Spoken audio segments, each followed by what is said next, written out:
You're listening to The J with your host, Kennedy.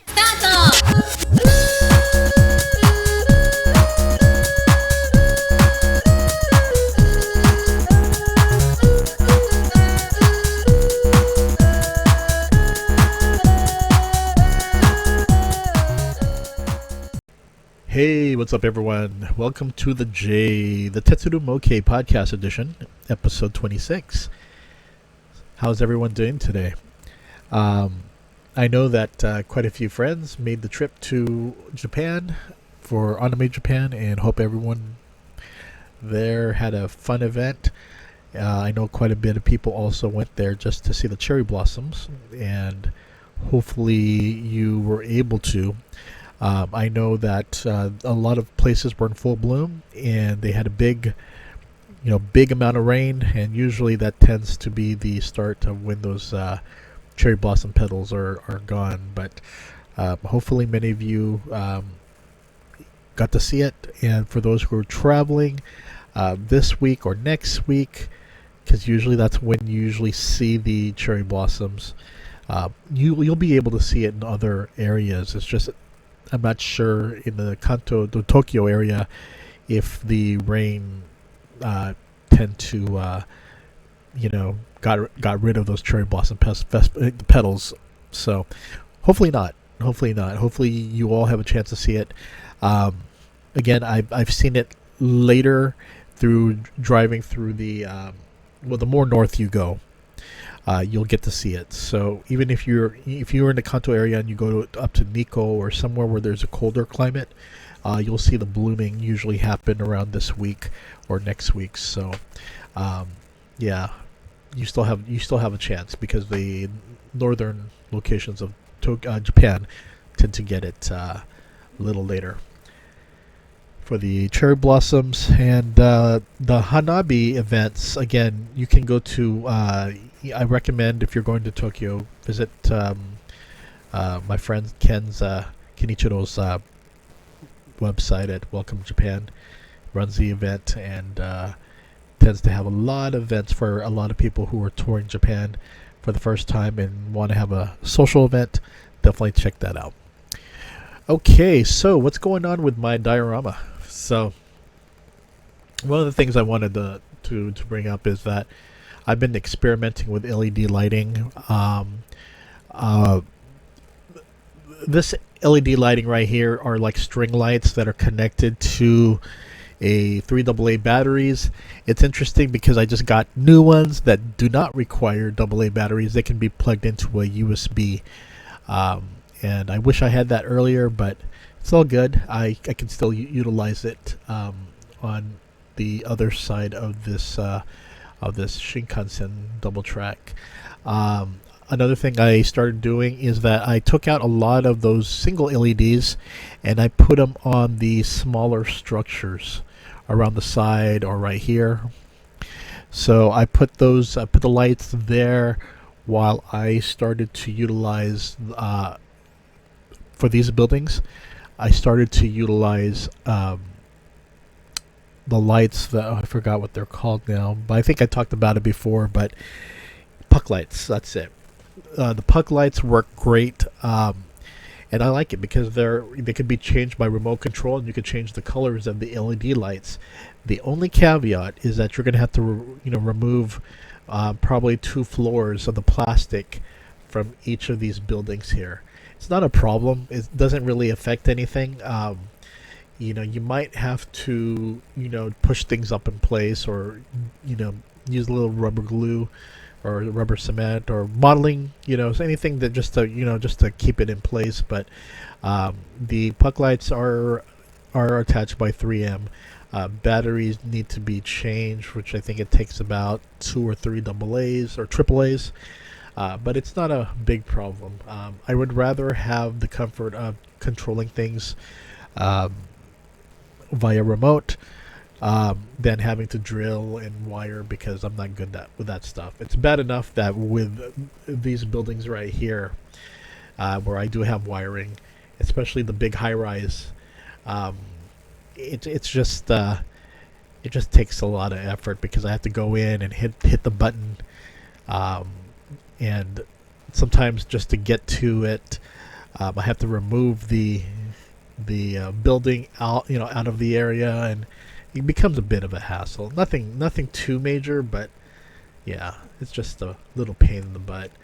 Um, the only thing though is that when you use puck lights, yeah, you could only do that. I didn't want to remove every floor just to get a puck light in, so I left several floors here, and then so the puck light is just covering the last two, the last two floors, and I think I'm good with that. I may later try to put a puck light in here, but it's just too much work. I don't know. I just, unless I drill a hole in the building and then put a LED wired one to indicate lights, but then if that's the case, you only get one floor. So I wish they were like this Green Max one, the Toyoka Inn, because there are no floors. It's just, you could put the puck light right here and it'll make everything glow. Newest additions are these Kato cherry blossoms, which I mentioned last episode. Not bad. You could get it from Amazon Japan. Again, since the dollar is doing better than the yen, or depending if you are outside of Japan with the pound, you can get things a lot cheaper these days, especially from Amazon Japan. So these are about $9 right here, and right now I have these bamboo placed in various corners. The bamboo is also another one that I really liked. Other things that right now I'm just trying to experiment with a lot of different lighting. So yeah, I think if anything, I kind of did a little mess up, but it's not it doesn't bother me too much.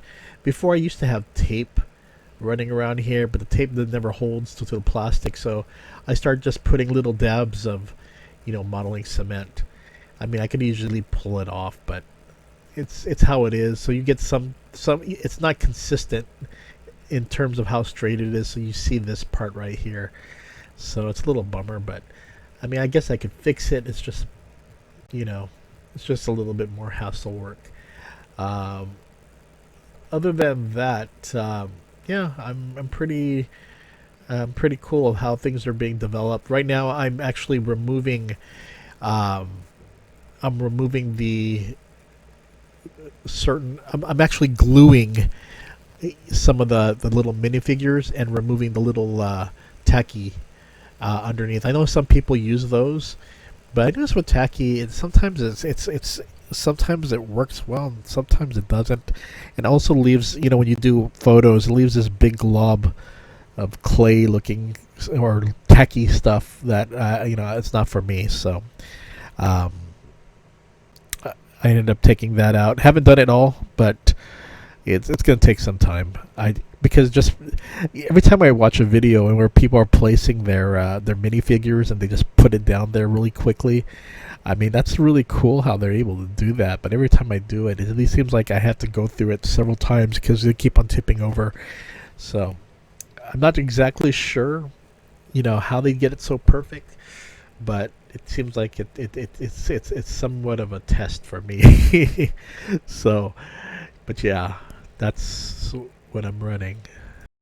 So one of the new trains that I received was the Modemo, the NT171 Tokyo Toden Type 7000 renewal car, otherwise known as the 7022 Aobi, which is a blue stripe.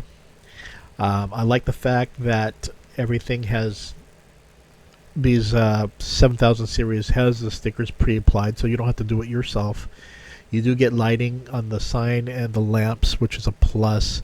You get a pantograph, which is another plus. But yeah, the Toden is the tram network that was originally part of Tokyo Bashimetsu Railway, which opened way back in 1882. Back then, it used to be a horse-drawn tramway. Let's see if I have a picture of that. There we go.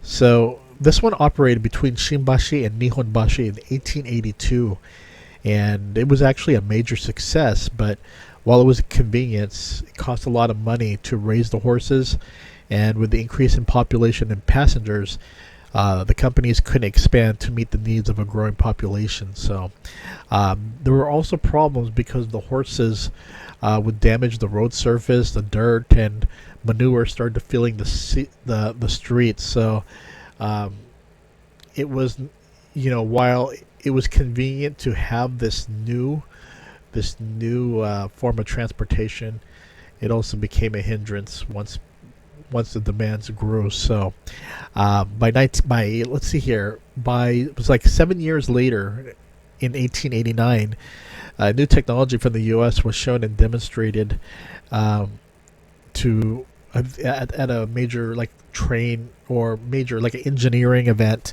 and the technology for its time.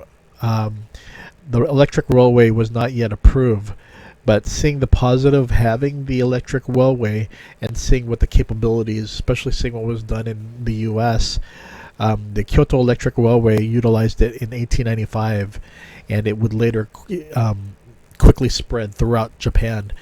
It was problematic when they first started because 35 companies filled patent rights, and there was like fierce competition among the railway owners. So even the government had problems deciding if it was going to be private or municipal. By 1903 to 1904, the company electrified the lines, and 3 companies were born in Tokyo. Tokyo was one of the last ones to do this. So they formed the Tokyo Densha Tetsudo, the Shinki Kaigyo no Tokyo Shigai Tetsudo, and the Tokyo Denki Tetsudo. The 3 would merge in 1909 to form the Tokyo Railway, and that company was bought in 1911, became known as Tokyo Shiden. But by 1943, the Tokyo metropolitan government came into force and would rename it Tokyo Toden, which it still is named today. Unfortunately, the tram network faced issues in the early 1900s, and a lot of people had to wait just to get a train. It would take 30 minutes to an hour of waiting. So there were so many people who needed to ride the train. It was so bad that people had to, climb on the train and hang from the outside. So the Tokyo government responded quickly, and they decided to connect 2 small-sized trains called single cars with 3 doors. And the Tokyo City Electricity Bureau 1653 train was born. And by 1923, new garages, substations, and a plan that estimated for a project of 123 million yen to vitalize the network was in place. But by September 1st of 1923, Tokyo would suffer that great Kanto earthquake, and the Tokyo trams were unable to operate due to power transmission being cut off, and the trains, like 779 trains, all that money that was spent, they were destroyed in fires due to the earthquake. So it was a major loss. So with the inability to respond to traffic demands, this would lead to a decrease of passengers, and people started to think, you know what? Is riding a tram or railway car worth it? Some people opted to just buy a automobile, and so automobiles became the first major competition against these trams, these railway cars, and rightfully so. I can understand that, because if people felt and had fear that there's going to be another earthquake or something where the electricity is lost, you want something that doesn't rely on electrified lines. So I mean, it's totally understandable. But now the Tokyo Toden is operated by the Tokyo Metropolitan Bureau of Transportation, but similar to other tram networks like in Hiroshima and so forth, not many exist. They started decreasing them one by one, and in Tokyo alone, there's only one tram route that still remains in service, and that's the Toden Adawawa line, which features the Tokyo Sakura tram. Actually, I guess that's On the Tokyo Toden, that is. It's not the final tram, because you got the Setagaya with Tokyo, who has theirs as well. But the operation of the service began in 1903, with the increase of automobile traffic. There was once 41 tram routes, but the reduction due to financial restructuring, by 1974, the Toden Arakawa line is now the only one that exists for Tokyo Toden. And by 1978, it became a one-man operation. And in 1977, new tram cars were rebuilt from tram cars from the 1950s by Hitachi, Nippon Sharyo, and the Toei 7000 series tram car was born. Even won the highly coveted Laurel Prize presented by the Japanese Rail Fan Club. But let me see here. Here we go. This is a photo by DAJF. It's the Toei 7000 series tram cars 7022 at Toden Zoshigaya Station in Tokyo on a service to Minowabashi. So there were three that were withdrawn by 2017. The last one would be the 7022. They also had they had a 7001 which had the red stripe, and the 7018 with the cream green color. These three were released by Modemo, and I picked up the three trams. So right now I'm just reviewing the 7022. I think I chose this one first is because it was the last one that was used, and it was also one that was really well celebrated. And I think, let's see here, let me see if I can bring this video out. Outside, inside, we don't stop. Global, worldwide, we don't stop. From the bottom to the top, we don't. So this one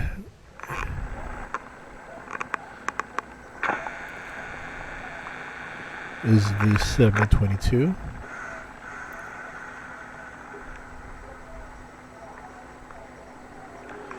There we go.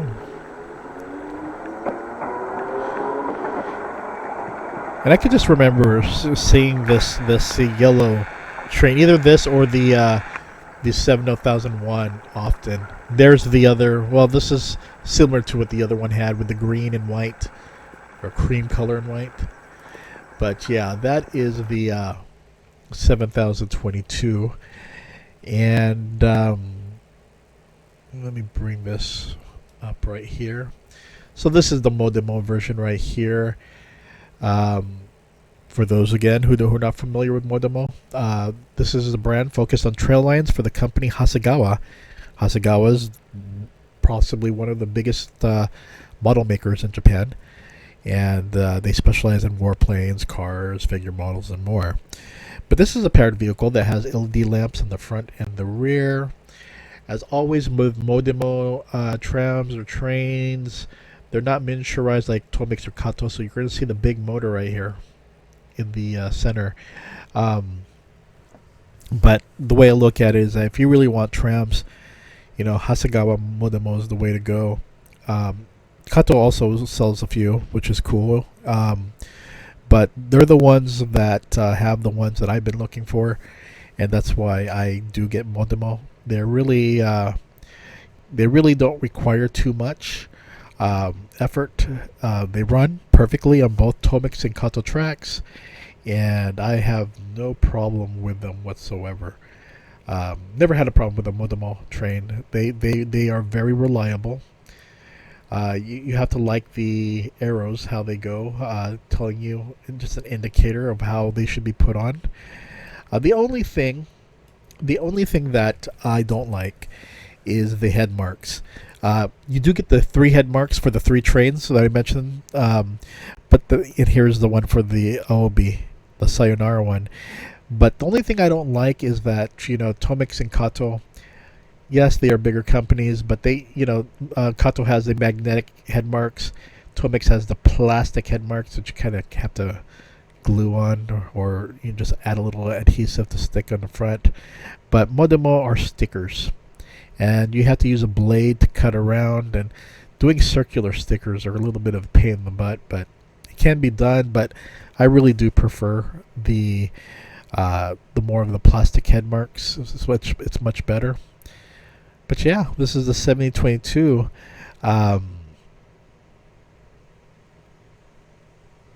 Just looking at, let's see here. Okay, right here. Yeah, the windshield wipers are included, not like other older Modemo where you have to purchase the windshield wipers from a set or something and then glue it on because they're fragile. This one's already on there, thank goodness. So, anyway, I've seen this tram in Arakawa in the past. Never knew the significance of it really until I became interested in collecting these, and now I regret not riding it because I've seen it so many times, and you just think, oh, it's just part of the transportation, like a bus or something. In fact, to tell you the truth, I thought it was a bus because it looked like a U.S. American school bus, but it's actually it's actually a tram car. But Hasegawa Modemo makes wonderful vehicles, unlike their larger competitors, who have managed to shrink the motor. Of course, you're going to have the motor right there in the center. If you're not detracted by that, then don't worry about it. They do make really good trains, and I do recommend this renewal card, the 7022 Aobi NT171 Tokyo Toden Type 7000. Really good release. Just the head marks. I just wish it was more. It had a plastic head mark versus the stickers, but that's how I feel about this, and I definitely recommend it. So the next thing I'm going to discuss is this Tomix 98092 JR diesel train type Kiha 130 Hidaka line. And this is a really interesting train here. And before I talk about the Tomix train, let's get into the history of it. At the end of the Japan National Railways, the JNR, the general diesel trains were the Kiha 22s and the 4100s, which were being used in Hokkaido. And with the establishment of JR Hokkaido, the railway wanted to introduce a small rail car that would be low cost for vehicle manufacturers. And the goal was to create a lightweight car with good fuel economy on local lines. While it looked good, it sounded good, and they went for it. The NDC series, the lightweight rail cars were made by Niigata Iron Works. The Kiha 130 was a streamlined vehicle that could operate by a single person. And the trains were light, could be used in extreme cold climates, but this is one thing that they were not prepared for.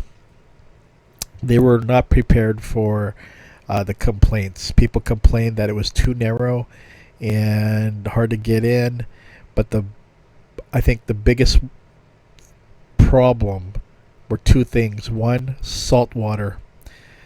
Salt in the air, the environment. It started to corrupt the metal to the point that the trains have to be continually fixed. And also because how light the cars were, there have been a few derailments. I know there was one where it was so bad that the driver lost both his legs, and it I think if anything is that this was the reason why its life was cut short. It was in a way, when they developed it, they had good intentions, but unfortunately there were issues that they never expected. So 11 cars were manufactured by Niigata Iron Works from 1998 to 1990 and was used exclusively on Hokkaido's Hidaka main line. And it was the second NDC train, lightweight train, that it was introduced by JR following the Kiha 32. It was known for its steel body. Let me bring up a photo here. Here we go.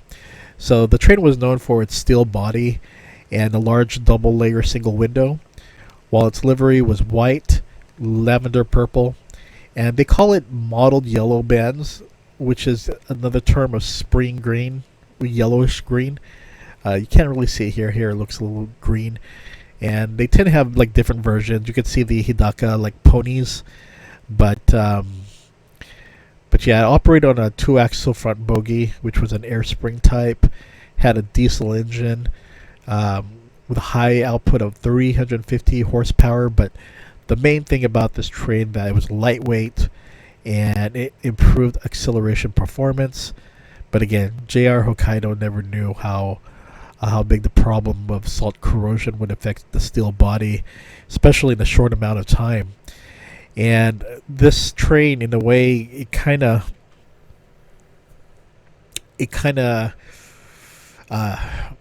if you know, it kind of what's the word for it? You get your money's worth. So you spend a little, and you're not going to get the highest quality. Again, these trains were supposed to be cost effective, and it's unfortunate. But what was very interesting is that the train was supposed to, when they created these, they were to replace the Kiha 40 series, but instead they ended up being scrapped. They had their Sayonara Hidaka Pony event. It was scrapped in 2002, and they brought back the Kiha 40 series, which this train, the 130, replaced with a new high output engine, and is now used on the Hidaka line. So it's really interesting that the trains that were replaced became the newer replacements of these 130s. But the thing is, a lot of people who grew up with this train from the late 80s to early 2000s, this is part of their livelihood, and a lot of people are nostalgic about it. I think, if anything, those who were on the Hidaka line will always remember the Kiha 130. And so I think that's why Tomix released a special set to commemorate this train, featuring Maki-kun, the little pony, on the side. You can see the little packaging right here. Now, this is going to be very interesting because let me show you another picture of what's inside. And then with the little Hidaka pony, let's see if I have a close-up. There we go. Now, there's one thing that makes this train different from other, basic 2-train set releases from Tomix. And that's the fact that they come pre-LED interior installed. Usually you have to purchase the LED interior lights yourself, but this is the first time I've seen a Tomix train that's not a super special expensive one that came with the LED lights pre-installed. In fact, when I saw this and when I heard about it, I said, man, why doesn't Tomix do this often? It would have been wonderful, especially if Kato and others do this. Put the lights in, people would pay the little extra for that. I can understand why some will not want it, but I don't know. For me, it's a plus when they do this. Here are the wheels right there. There's the little train, and here's the top right here. So, but yeah, I have to admit that, for a basic release of a train, Tomix really did this, did really give some love. Oh, by the way, it's a TN coupler right here. Easy to attach. Works on both Kato and Tomix tracks. I found that some areas were a little sensitive, but for the most part, it started running perfectly. Didn't have any major problems with it. It does come with a hood, frame, and switch bar. The trains do not come with pantographs, so if you're looking for that, these trains do not have one. It's a train that is also featured in Train Simulator Classic, so you could get the Hidaka Mainline Tamakomai add-on. There it goes right here. But let's go to the Sayonara event for this 130. So this Well, this one was for one of the trains they're showing back in 1996.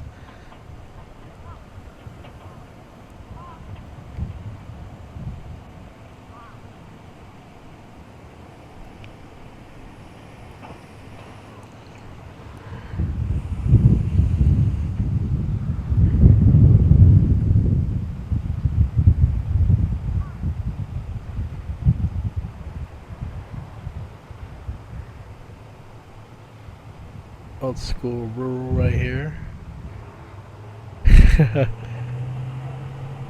Friends say goodbye to the. Okay, pretty cool.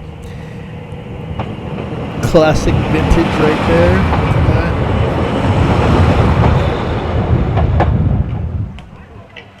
that. Okay, this must be the Sayonara event, right?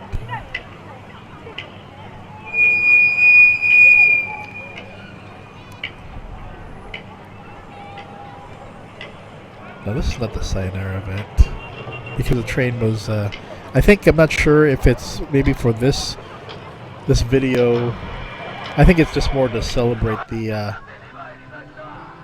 train line. There we go with the LED lights.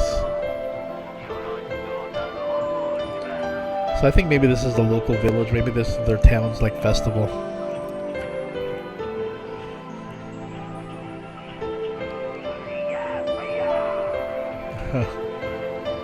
So yeah, it's a festival.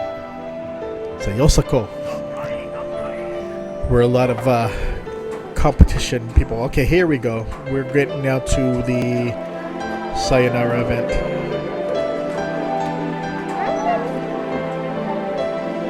A lot of railway photographers and their families.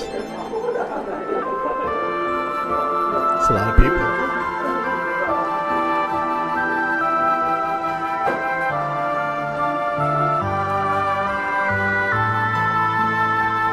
As I said, with the nostalgia, people grew up with these trains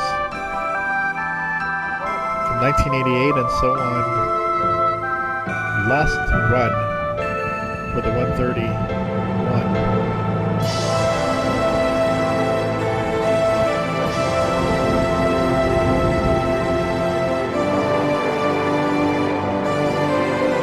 That's one thing in Japan. They really do treat their trains with respect. Railway fans. If you're a couple.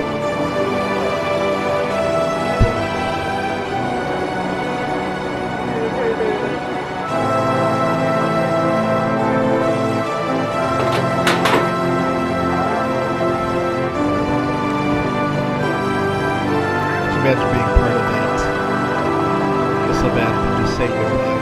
I've never been to a Sayonara event. I've been to a train where you had a week or a month or so to say goodbye and ride it, but not to the actual final day event. I think that's really cool.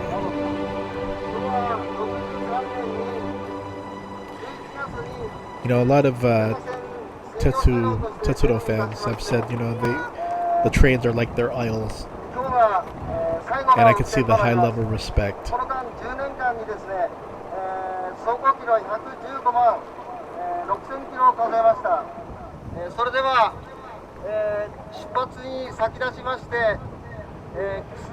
of the few moments where they allow people to be on the tracks and won't consider it as disrespectful.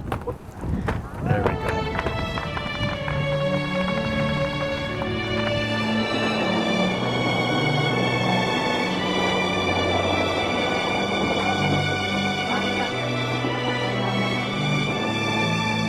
The one that comes with this, what is it, for this package, I think it's the 130-9 and the 130-10. 130-9 is the motor car and 130-10 is the train car. Both come with LED lamps and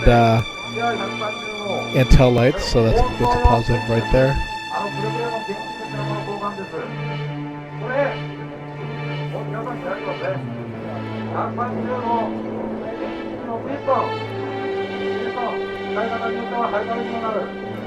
If anything, I'm just glad that for a train that receives so much critical, negative response because it was narrow or because of the corruption of the metal issues.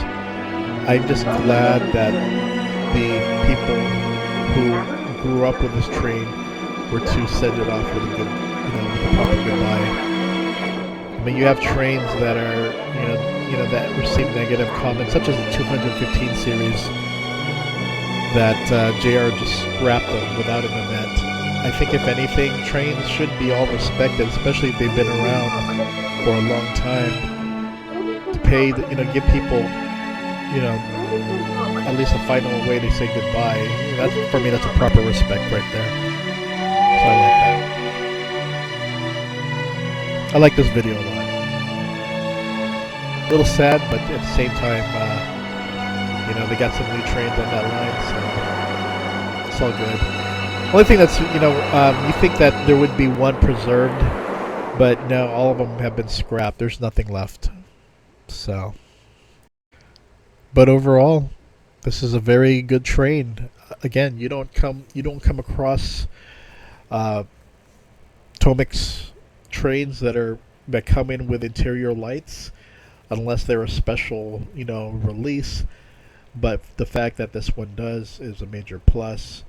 It was released back in, I think it's 2021 for this Tomix release, or is it 2019? Let me find out here. Looking it up, August 2021. So, yeah, I had the Hidaka Pony Makikun on the side. And there's a green. You can see it with the yellowish green. It's kind of more evident there. But, yeah, this is a train that I definitely recommend. And I'm kind of glad that I got it. I have a soft spot for white trains with green stripes. But this one I got it because it was something that I've seen before. Not up close, but I think through the video game, the Train Simulator Classic video game. And then also, I'm not sure if this is the one that was featured in Tetsudo no Tabi, but I remember seeing the white with the green stripe, and it was a little bit not darker green. And I said, you know what, I want this train. And sure enough, I was able to find it on Amazon JP, still for a really good price. Not too expensive, and also I had to test it for myself to see if it was true that these things came with LED lights, and it does. Some people might find the LED lights a little bit to be too bright. Yeah, it is, but it's a little different from the LED lights that you could buy from Tomix, which is a little bit warmer. But LED lights are just cool to have. You just don't run across trains that tend to have them pre-installed, so I think that's a major plus. But this is a very good train. Runs on both tracks easy to couple. No problems whatsoever. Definitely recommended. So let's check out the news today. Rail Lab has, let's see here, it was like a railroad library. A visit to the Nagoya Municipal Transportation Bureau. Municipal Transportation Information Center. Okay. Did you know the Nagoya City Transportation Bureau Municipal Transportation Information Center, located in the center of Nagoya City in Aichi Prefecture? This is a facility where materials related to the Nagoya Municipal Subway and City Bus were displayed. In February 2023, the Rail Lab editorial department visited the center and introduced the valuable historical materials of the center that many people and children can enjoy. The first thing that catches your eye on the corner that everyone will love is a huge diorama where you can actually move a railroad HO gauge. And you can experience driving a full-fledged simulator of the 3050 series that runs on the Surumai line. At the audio-visual corner, you can design buses and subways and print out paper crafts to take home. Interesting, they got a driving simulator right there. That's pretty cool. And they got the subway Meiji Meijo line train operation display board actually used at Sakae Station. So there's about 20,000 materials in the center, a rich collection of books, just like a railway library. In addition to the materials of the Nagoya Municipal Transportation Bureau, you'll find a collection of railway magazines from the first issue of the monthly Tetsudo magazine. Wow. It seems that researchers sometimes visit this area to view this material. So there's areas where you can browse like a library. That's pretty cool. Let's look at the other ones. See the other exhibits right here. Got classic wheels and pantographs. The writer says, I ended up reading a history book from the Nagoya City Transportation Bureau and a monthly magazine made 20 years ago called EF81 Electric Locomotive Special Feature for about an hour. I left the facility in tears thinking that this would definitely take up the entire day. You can definitely experience the Surumai line driving simulator for free, even though it is a real specification. Please visit this area. And it's free. So the Nagoya City Transportation Bureau. Something to check out, definitely. If you are planning to go to Aichi Prefecture. But yeah. This is the Marunouchi Hall. And the Municipal Transportation Information Center is located on the 6th floor. So this is on FNN. Let's see what they say here. Departure for a small journey of railway models combining the dioramas brought together, making rust on the iron bridge and the service line to the chemical factory are realistic. From Hiroshima. Let's see what they're doing here. People who are addicted to the world of model railroads. The elaborate diorama that brings together that passion and takes time and effort is like a work of art. Television, Hiroshima's announcer Techan Nogawa Yukio interviewed a gathering of railroad model fans that has been going on for 43 years in Hiroshima. So the announcer said, "Oh, it's amazing. Everyone's assembling elaborate dioramas." And so this is the Hiroshima Railway Model Tomonokai is a gathering of railway enthusiasts that works once a month at the Ando Community Center in Asa Minami Ward in Hiroshima City. The day they visited was a big event held once a year in which dioramas made each member were put together to create a large model railroad. Some members used cosmetics to express the rust of the iron bridge in detail. I can see they're applying the looks like weathering techniques for the gunpla stuff, which I probably have to do. I'll do that later. Fortunately, that stuff is now more accessible worldwide, so I do a lot of weathering for my gunpla models, so it makes sense.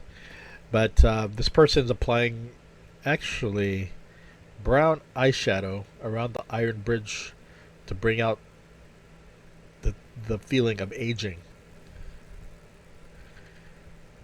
And a realistic railroad diorama was completed in just 1 hour in a room of a community center that had nothing. Stations, tunnels, iron bridges, utility poles, mountains, and even rivers. Each module is a landscape created by each member. Bring them together and connect them to create a large diorama that grows around the room. The elaborate finish is simply amazing. Let's see.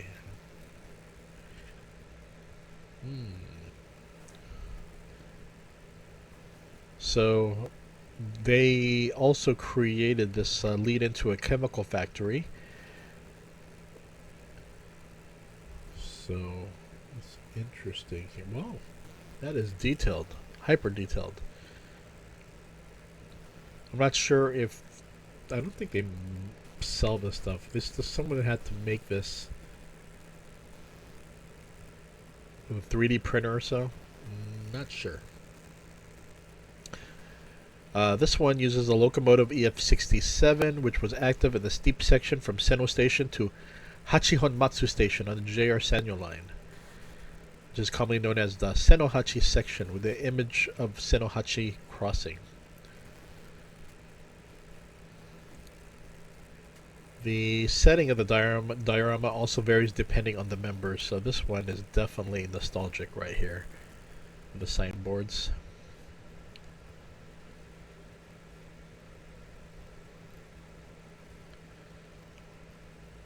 So, the moment when the vehicle runs in the diorama was created with time and effort, and Nogawa brought a model railroad, Tomix 98201, which is the 227 Red Wing.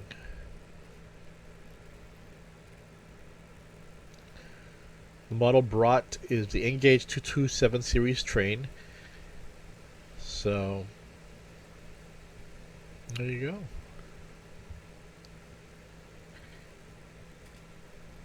So the chairman of the association says, "I think the locomotives and rolling stock are more attractive because they are larger."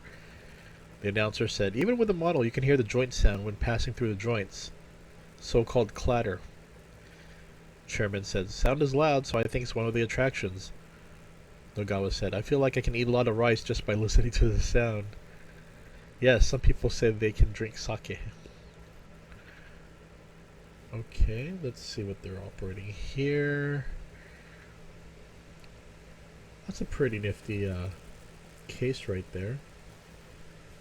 I'm not sure what kind of power controller they're using. But the announcer then controlled the train, and chairman says, "One of the pleasures is to run the train by yourself, isn't it?" So let's see a photo back in 1980. There we go. They did this. In 1980, the Hiroshima Railway Model Friends Association was established. While members have changed over the course of 43 years, they still enjoy model railroads in their own way. So this photo right here was actually from not 1980, but July 1993. As you can see from this railway diorama, it takes up quite a lot of space. If you do it on your own room, it's quite difficult.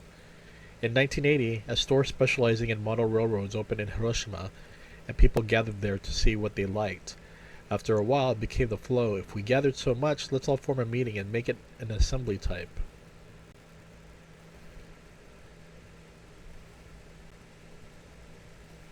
So, this is him now. This is him before when he joined the club. When it was established, he was one of the youngest members. Wow, that is a long time ago. So he said, "Now that I've retired from work, I look back on the 43 years spent with Tetsudo Mokei.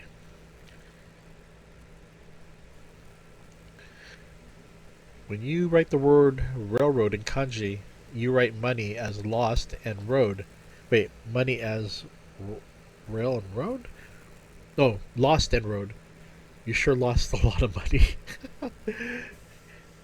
And then Nagawa laughed, "Ha ha ha. What is the future of railroad life?" Again, I say this many times. If you're getting to railway stuff, it's not the most cheapest hobby to have. Because one train is never going to be enough. Let's see here. At home, I draw a model railroad about 1.5 tatami mats of N-gauge and make a diorama. I have it running around the room. I enjoy not to lose money. The charm of model railroad that can't be stopped even if you lose money. Whether you're a railroad fan or not, you'll be thrilled to see trains running in this small world. Model railroads are filled with endless pursuit of realism and the romance of railroads. Okay. Now, one of the things I discuss is the association with the NPB, the Nippon Professional Baseball League, and various railways, primarily the Hiroshima Carp and Seibu Lions. And Seibu is now going to have another collaboration with another railway. And in this article, it will be the Omi Railway. See here. Omi Railway will be collaborating with the Seibu Railway and the Seibu Lions in the Eki no Oshi Shishi project for the 2023 season, which will start on March 31st. Omi Railway, which changed the waiting room of Omi Hachiman Station to the design of Picture Yamada in February, remade the original poster of the station's Pushing Lion project into the Omi Railway version in order to send more blue flames at Omi, where the waiting room is. It will be posted at Yawata Station and Hikone Station, which is the closest station to your alma mater. We will send blue flames to the athletes with as many ideas as possible from the local community. So you'll get Yamada's poster that you can see right here. And they will carry out cheering decorations for the Cebu Lions. Let's see if there's anything. Okay, here's another one here.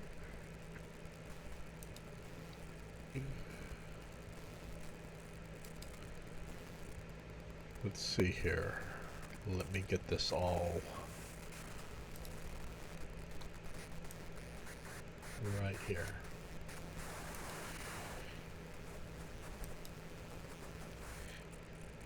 So the design of the third generation L train has been renewed. Take the new L train designed by a total of 9 Lions players. Operations to start on March 25th. So let's see here. The cars will look like this. Car 1 was designed by Matsui. 2 by Genda, or 3rd by Takahashi.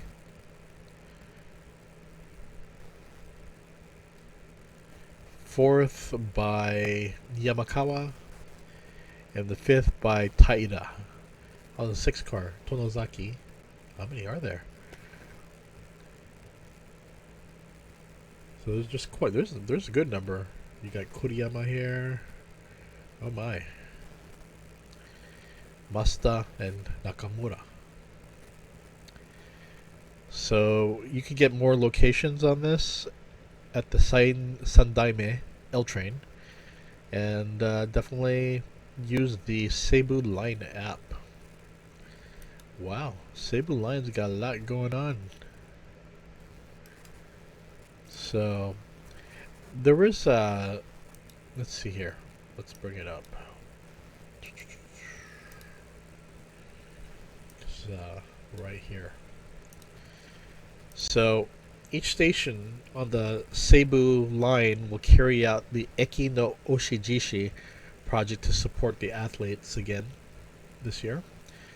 Cebu Railway Company and Cebu Lions will start the 2023 season Eki no Oshijishi project from March 31st. In this project, 91 stations on the Cebu Line, all stations on the Cebu Line except for Kotake Mukahara Station, will set their favorite Saitama Cebu Lions players to support in the season, and they will support by decorating throughout the station. So I think that's a pretty positive thing. Hiroshima does that. Yokohama does it to a point, but other stations, I don't really see that. Like, for instance, Yomiuri Giants, I don't see really much of anything until you get to Tokyo Dome.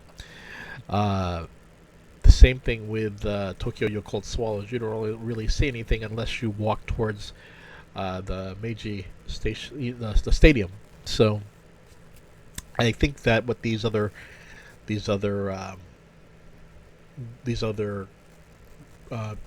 railways are doing for their local teams is pretty awesome. So yeah, let's check out what else is in today's Tetsudo or Tetsu news. Let's see, what is this? There's no video, but it says on the morning of the 25th there was an accident in which a street car derailed inside a station in Matsuyama City. For this reason, some sections have been suspended and the timetable has been greatly disrupted. So this is Furumachi Station on the Iyo Railway. A train that was heading in the opposite direction derailed, and the rear part of the train was completely off the rails. So the rear wheels of the local train that was about to arrive derailed. None of the 25 passengers on board the train and the driver were injured. Due to this impact of this accident, users were affected, such as suspension of operation of the city train between JR Matsuyama Station and Tepocho. Euro Railway is investigating the cause of the accident. Well, it's good that everyone is there were no injuries, and the driver was not injured. So that is positive news. Okay, let's see here. This one, Seibu Railway will be having their first photo session in the tunnel held from midnight to the next morning on April 22nd. So the photo session is called "Let's Take Trains in the Shomaru Tunnel." You can shoot Series 101 and Series 4000 trains at Shomaru Tunnel signal field. The 101 series is used for chartered trains for photo sessions. The 101 series, which usually runs on the Sayama line and does not run on the Seibu Chichibu line, travels from Hano Station to the shooting venue. You can enjoy photographing the 101 series and the 4000 series. Both vehicles are active on the Seibu Chichibu line, side by side at the Shomaru Tunnel signal field, which is normally not accessible. As a participation benefit, you will receive a Seibu Railway original helmet to be used on the day, a work chart for the day, and a rail-shaped paperweight. Reception will be held outside the ticket gate at Hano Station at around 23:10. And then you'll board the train, the chartered train, and then around 3:30, a chartered train will move to Shomaru Tunnel signal station. Man, you really have to be fully awake for that. I don't know. That for me that would be tough, especially as I take a lot of photos. As a photographer, one of the challenges is you want to be fully awake, and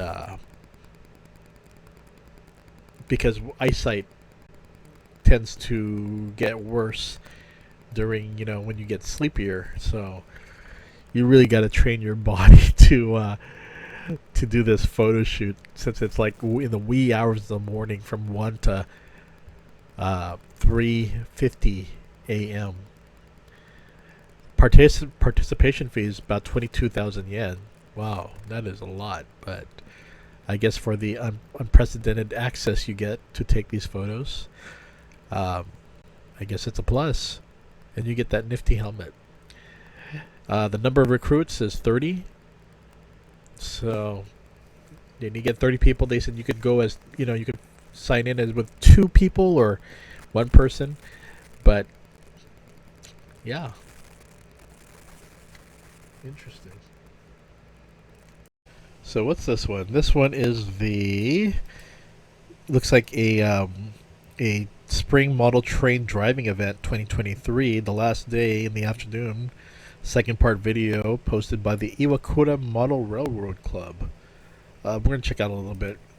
I'm not sure if the video quality is any good, but I'll just look at a little bit of it.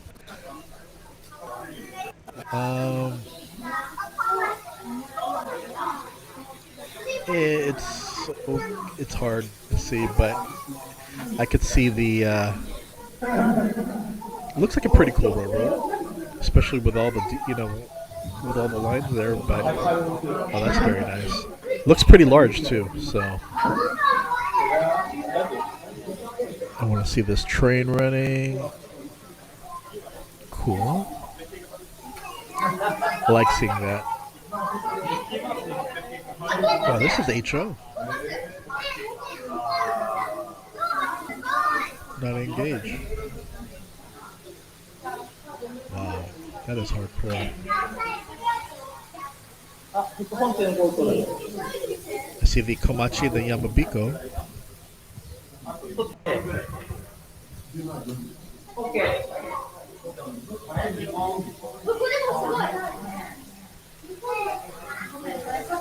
I think it's HO.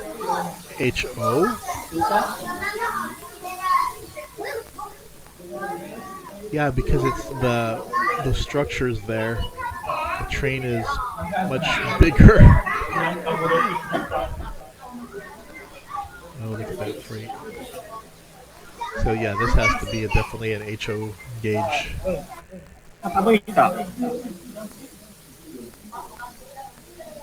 1/80, possibly.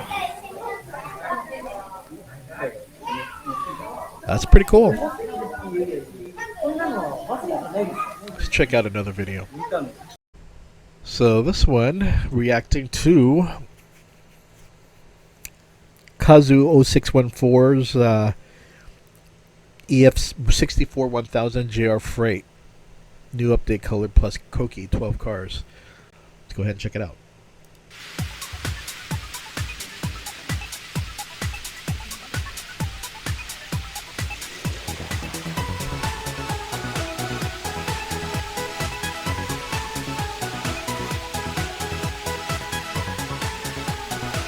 Now that I think about it, I think I have this one.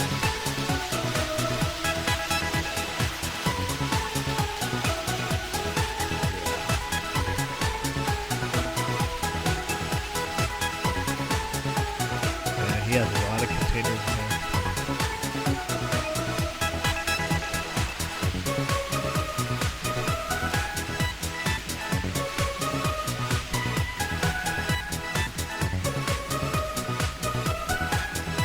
So he actually painted on the what do you call it?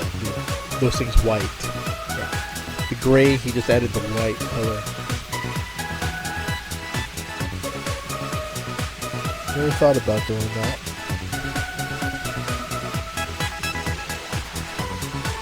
Cantoning. That's it. So he did it for all of them.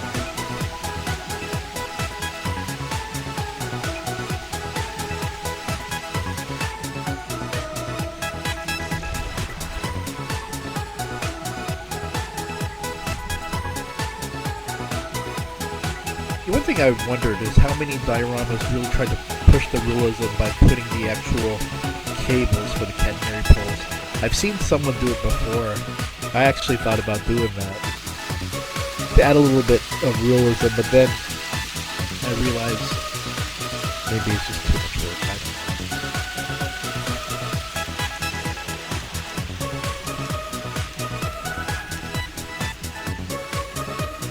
I'll probably have to take mine out. I still haven't, mine are still, sealed. So I need to take it out and do a review on them. Where's the no truss bridge?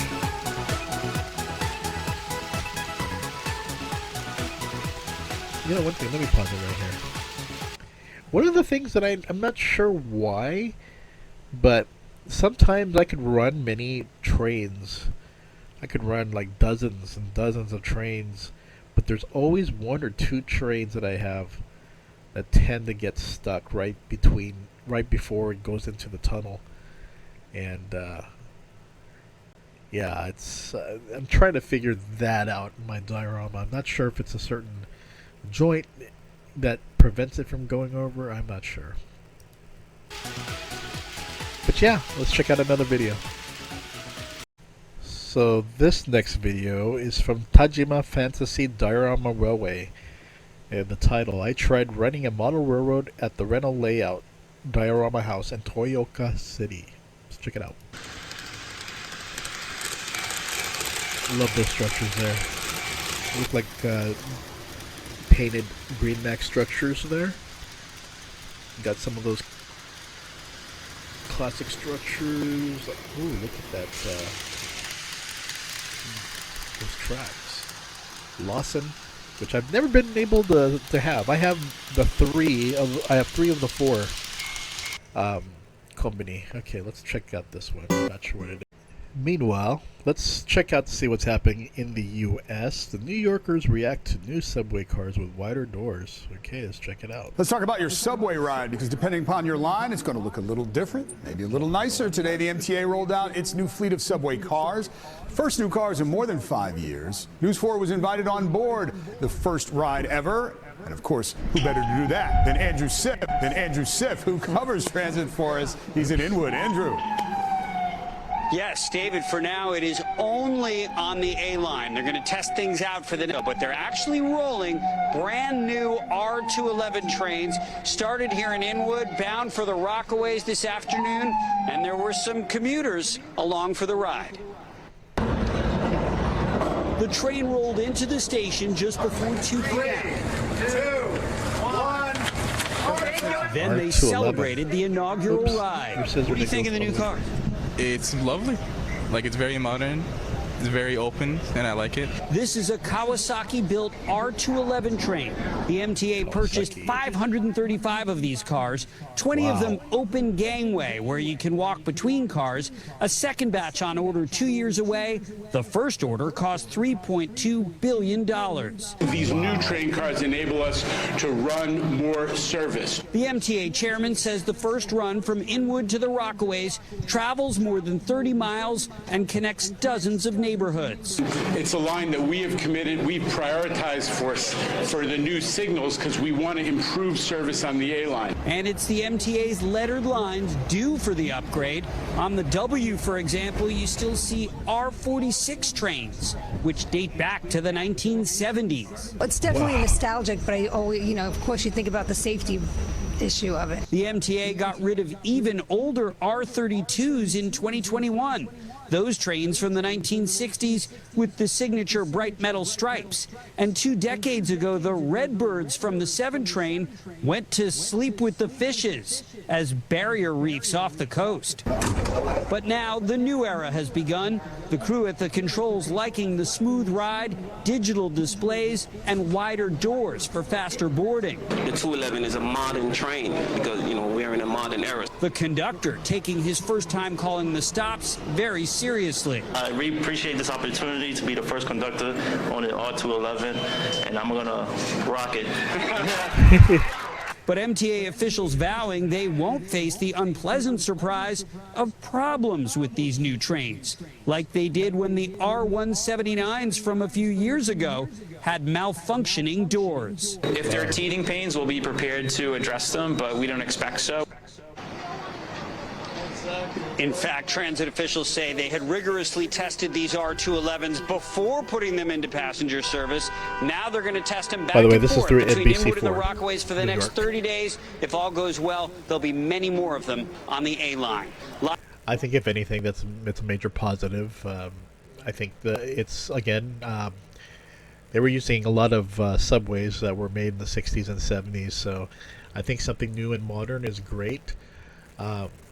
It's interesting because you go to Tokyo, Japan, and you see a lot of their trains that some of them, they're not even that old, especially like the Yamanote line or so. It seems like there was a continually update to make things more modern and with newer technology.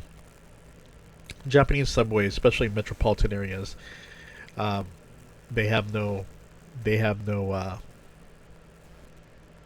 I don't want to say limit to spending, but they continually update. But their trains, though, can be used by other lines and other countries, and we see how they've been, shipped out to like Taiwan and other locations that can utilize, even the Philippines, if I recall, that can utilize the trains for their railway use. So it's all good. Okay, and one more news article. Let's check this one out here. This one is the Orange Shokudo. 10th anniversary train is operated. On the Hisatsu Orange Railway, a special train was operated to commemorate the 10th anniversary of the commercial operation of the sightseeing train Orange Shokudo.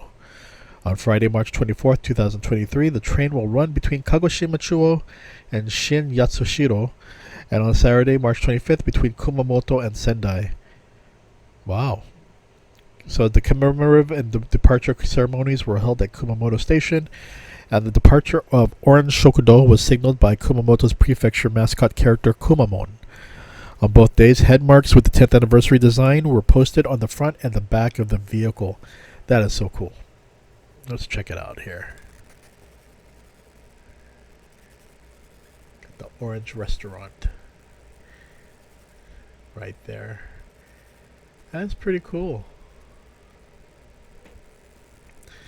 Okay, everyone, you have a good rest of your week, and I hope you enjoyed today's episode. More Tetsudo Mokei coverage coming soon. I got a lot to go through. A lot of trains that came in recently. So, anyway, you can see the mascot right there.